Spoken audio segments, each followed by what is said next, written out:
Chapter 8, Full Circle. All right, folks, let's get started. Page 93. After settling into junior college at Valley Forge, I met with my college advisor, Miss Pollock. "Are you familiar with Johns Hopkins University?" she asked me. Johns Hopkins is in Baltimore. Because I was attending school in Pennsylvania, I didn't live in Baltimore, but I still considered it home, especially since my mother and sisters had moved back there 5 years earlier. So I knew about Johns Hopkins. I knew its medical research center had made some of the greatest medical gifts the world has ever received. Even if it was in a city I knew so well, though. I felt it had very little to do with my life there. It played the same role that Columbia University does for Harlem residents who surround it, or the University of Chicago does for the South Side. Hopkins made me think of Riverdale. It was full of kids who did not look or sound like me. Page 94.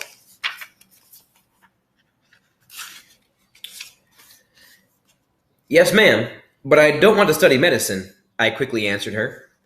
"Wes, that's not the only degree they offer," Miss Pollock assured me. "If you transfer to Johns Hopkins, there would be a lot of options for you. I'd like to arrange for you to meet a friend of mine.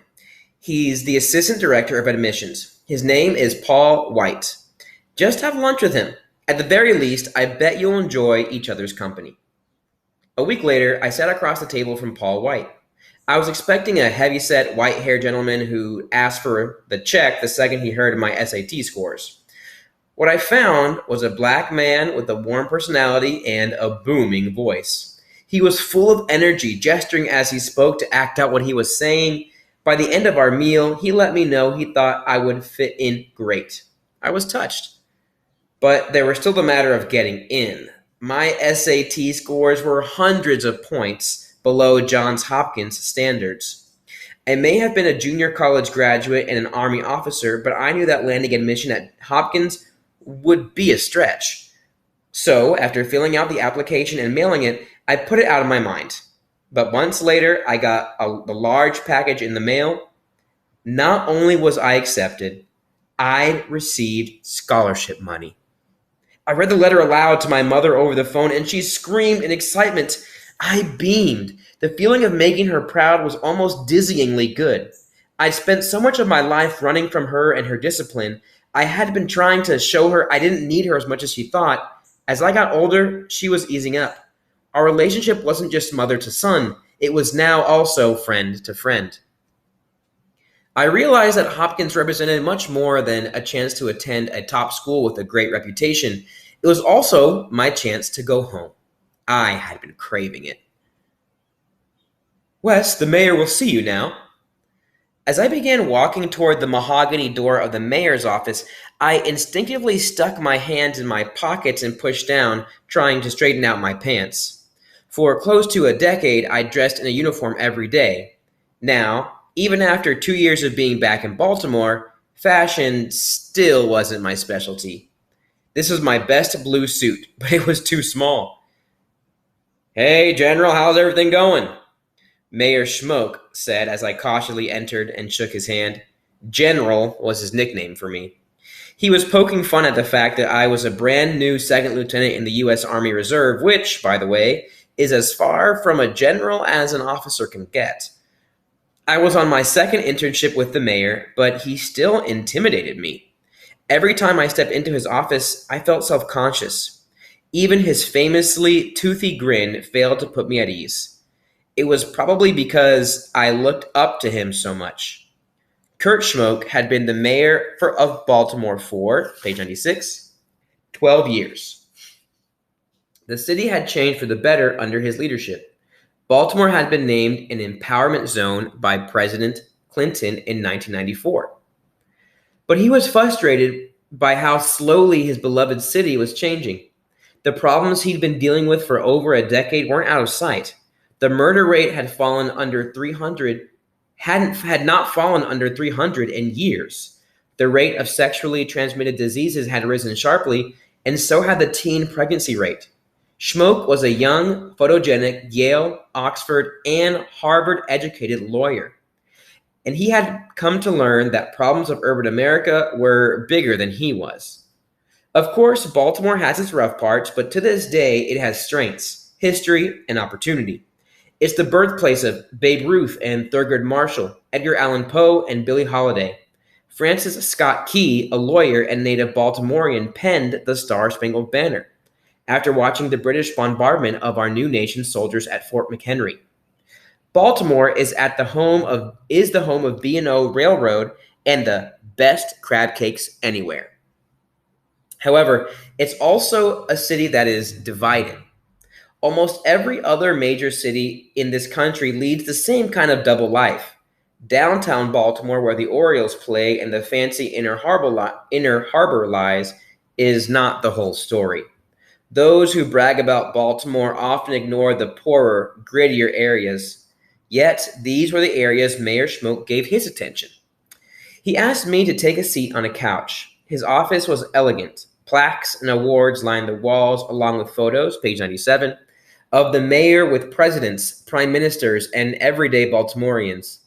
The office reflected the man, impressive but down to earth. Mayor Schmoke eased into his chair across from me. He leaned back, rubbing both hands over his thinning hair, and asked me how I enjoyed my internship. "I've loved it, sir," I said frankly. But my single sentence answer didn't even begin to cover the impact being in his office had on me. I didn't know how to express my gratitude in words. "What do you plan on doing after you finish school?" he asked next. I was dreading this question. I really had no idea. Without even thinking, I heard the words law school escape from my mouth. I guess because that sounded respectable, I was trying to impress him, but to my surprise, Mayor Schmoke waved his hand at the idea. Then he leaned in. "Have you ever heard of the Rhodes Scholarship?" I had heard of it. I knew it was a fancy academic award. I heard that Mayor Schmoke, President Clinton, and State Senators Paul Sarbanes were all Rhodes Scholars. "Let me show you something," he continued, rising from his seat and moving toward the wall. I followed him. He pulled out a pen and pointed to a framed black and white picture. He reeled off names. One of the people in the picture, he noted, was now a writer in the New Yorker, page 98 magazine. In another was a member of the Clinton administration. Then he pointed his pen a few inches over. And there I am. This is my Rhodes class. I stared at the photo of 80 young faces smiling into the camera. The men's plaid suits with large collars, the thick knotted ties, and the bushy mustaches had all obviously been stylish back when he went to Oxford, but looked a little funny in my eyes. Then again, my too small suit didn't exactly qualify me as a fashion critic. I was surprised that I recognized a few other faces in the crowd. This was a group of people that had influence. They had brought about real change. "This was a great time in my life," Mayor Schmoke reminisced. "We'd go to the pub after class and argue over a couple of beers." He laughed. "Respectable arguments, debates. I was living and studying in buildings constructed hundreds of years before our country was even founded. And Europe was right there at our fingertips. I could travel to a whole other country in the time it takes us here in America to travel to another state." I nodded, eager for more. "It's not easy to go to a new country," he said. "It takes courage and it takes independence to dare to be an outsider. It was not feeling to be a minority outside of the United States. I was there not just as a black person in the middle of white people, but as an American in the middle of Europeans." This was fascinating to me. This was my last day interning with the mayor. In a week, I would be leaving for a semester abroad. I was going to South Africa with a group of 14 other American students to study at the University of Cape Town. Besides taking classes, we would be learning the language and the culture. I've been outside of America before. I visited Jamaica to see family when I was growing up, and I'd been to Cuba on a class trip with a group of Johns Hopkins students. But going to South Africa would be my first long-term trip abroad. I wasn't sure how I would get used to my new surroundings. Before I left, we shook hands. I thanked him for the opportunity to work with him. As I headed away to the building's archway, he called out, And Wes, I turned around. Yes, sir? Apply for the Rhodes Scholarship, would you? I wasn't sure what else to say, so I said another, Yes, sir.